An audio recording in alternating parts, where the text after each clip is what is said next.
Hey YouTube, it's Saturday, which means it's time to sort through our 2 boxes of pennies here and our box of nickels. Now I've just kind of done a quick glance through them. They look pretty good. There's a lot of these customer wrapped rolls like these ones here. Those ones yield usually quite a bit of copper. And then also these clear rolls. They can be either kind of hit and miss, but they look pretty good today as well. Alright, so we'll sort those up and we'll let you know how we did. We'll be back in a second. Alright, there's the aftermath of the 2 boxes of pennies. We found quite a bit of copper this week, but before we get into the copper results, I just thought I'd show you some of the more interesting finds that we found, starting with the kings and wheats. We didn't find too many kings and wheats this week, only 4 of each, but starting with the wheats. We have a 1945 wheat, a 1947, a 1950D, and a 1956D. And then for the kings that we found, we have a 1946, 1947, a 48, and our 1952 for the King George VI. Also, as we mentioned before, we keep all of our 1982 American pennies. This week we found 17 of them, so we'll need to weigh those up and see which ones are copper and which ones are zinc.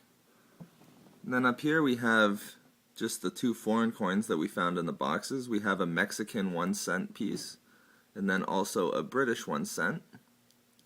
And then we also found a dime that was really dirty, but I was able to scratch away enough of the dirt to see that it was a 1980 Canadian dime. Unfortunately not silver.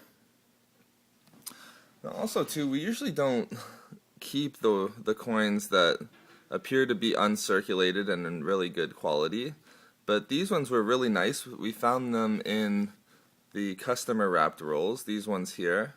There was about 7 of these rolls, and not all of them had these really brilliant, almost uncirculated coins. Some of them had all steel coins. Those are the ones made from 2000 to today. But again, we did find quite a bit. Some of the rolls were entirely the young queen portraits that are on the back, which is the queen that you see here. And again, most of these ones were the 1967 Canadian Centennial coins, which have the bird on them. I don't know if you can pick it up on the camera, but they're quite shiny. And then these ones down here we found really shiny Canadian coins from 1957, a lot of 1964s, all the way up to 1981. And like I said, we don't usually keep these, but because they've eliminated the penny completely, we thought we'd keep a couple of the coins that are in really nice quality.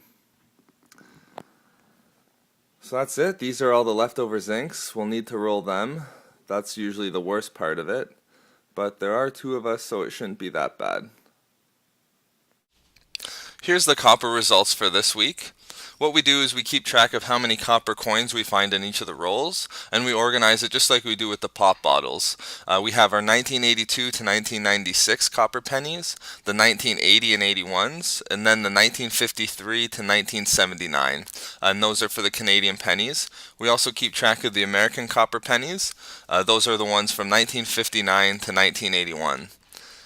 But taking a look at the results for the first box, we found 942 copper pennies, which was 37.7%, and at copper's value of $3.67 a pound, we found $20.55 of copper in the first box.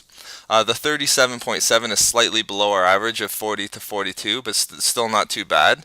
And if we take a look at the second box, we did much better. We found 1,496 copper pennies.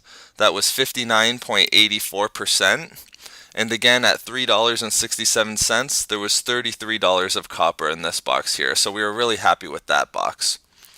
Alright, those are the penny results. What we'll do is we'll go and we'll move to the nickels next, and I'll put that video out. We would appreciate it if everyone liked, subscribed, and commented on the video, and we greatly appreciate everybody who has done so already. Alright, thanks for watching. Talk to you soon.